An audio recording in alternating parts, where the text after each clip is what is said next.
Hey guys, it is Wednesday, February. What is today? Oh, it's Valentine's Day. Duh.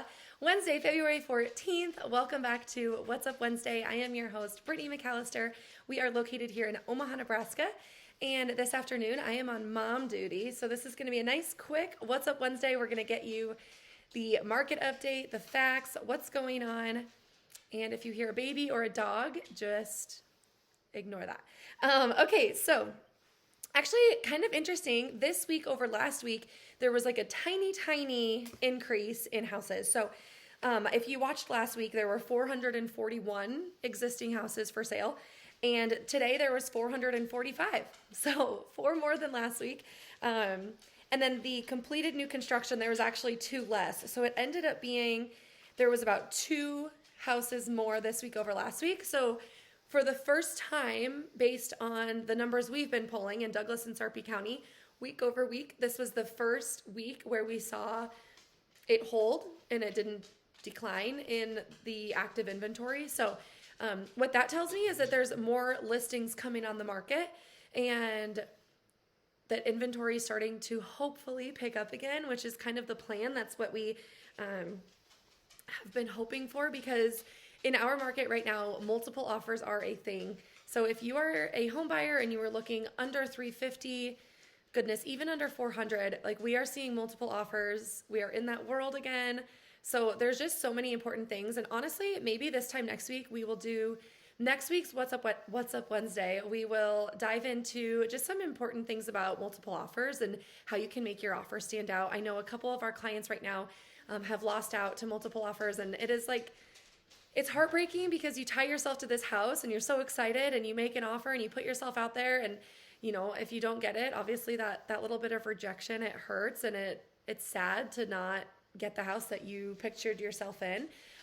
The good news is there are more houses, and I was just telling a client earlier today, I've never had a client that I'm working with not find a home because of multiple offers. So it's not something to be scary, or it's not something like meant to scare you. It's just something to be prepared. And that's why I do these videos, to prepare you guys as clients. And that's why I'm having these conversations with my clients, both on the buy side and the sell side, because multiple offers are stressful. I know as sellers, people are like, well, that'd be great on the sell side. It is, it's great, and it is overwhelming. So we'll chat about that next week on What's Up Wednesday. But for today, that's what's going on in the market right now. There's 189 homes that went under contract in the last 7 days, which was the same as the week prior. So it wasn't that the tiny increase in inventory was due to lack of people buying homes. That was not the case. The same number of homes went under contract this week as last week.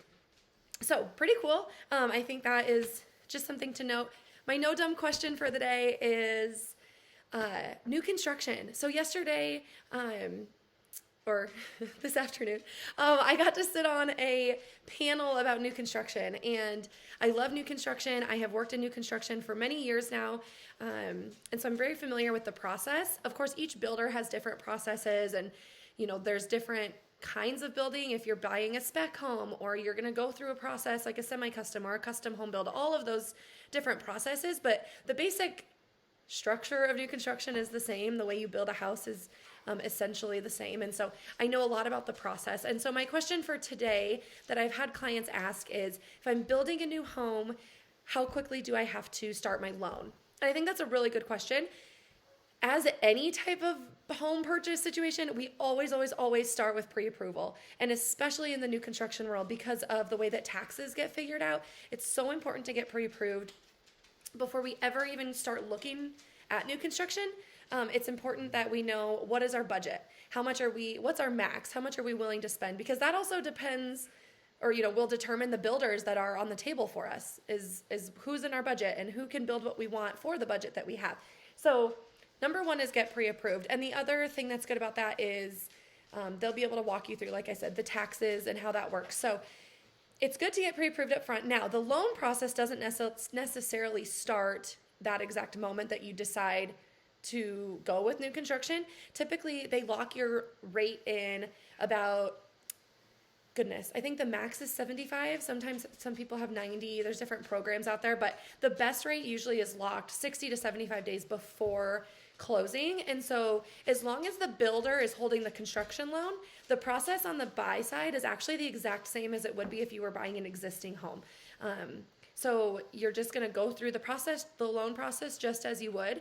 Now, if you already own your lot and the builder is going to be building it for you and you have to hold the construction loan, that's a bit different, and we can always walk down that road if that's something you're interested in. But that was my kind of long-winded answer, no dumb question for this week. Is really most new construction, I would say 95% of the new construction that we do here in Omaha, the loan process is very, very similar, the exact same as you would with an existing home as far as timeline. So that's a great question, and that's all I have for today. I hope you guys, you could probably hear Opie clicking around here.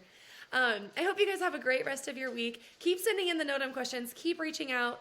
We're going to keep doing these videos. I think it's important to keep you guys updated on the market. And I also think it's kind of fun to go watch week over week and see what's happening. So I appreciate you guys. I'm grateful for all of your referrals. Keep them coming. Any questions, please reach out. I'll talk to you soon.